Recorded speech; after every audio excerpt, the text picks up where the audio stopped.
бұл әдепті негізі үйренуден біз арланбауымыз керек. Керісінше бұл әдепті бізді сүннетке алып барады, махаббатқа алып барады. Көбісі арланады.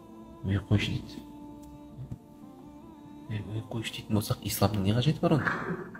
Исламды не үшін қабыл еттік біз? Алланың алдында біздің мұсылманшылығымыз не үшін? Біз көбінесе содан арланамыз.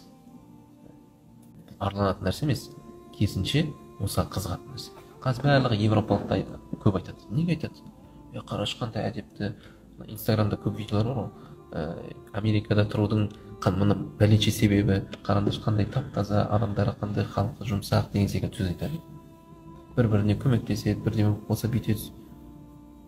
Ол арланатын зат емес, керісінше мақтанатын зат. Мысалы, Германиялық тап-таза. Германия сол заманнан бері, мен әкем сол жерде слушать еткен, сол кезде айтады, ол 86-шы жылдар. 86-шы жылдары жолдар, көшелері тап-таза болатын дейді. Халқы сондай керемет болатын дейді. Негізі ол мұсылманда болу керек нәрсе еді. Ал бізде мешітіміз лас. Мешітіміздің дәретханасы лас, кіре берісіміз аяқ киім қоятын жеріміз лас, машина қоятындарымыз быт. Қалай болса солай қойып кетеміз. Әйтеуір менің ғибадатым келін, намазым дұрыс болса болды. Басқасының барлығы қалды.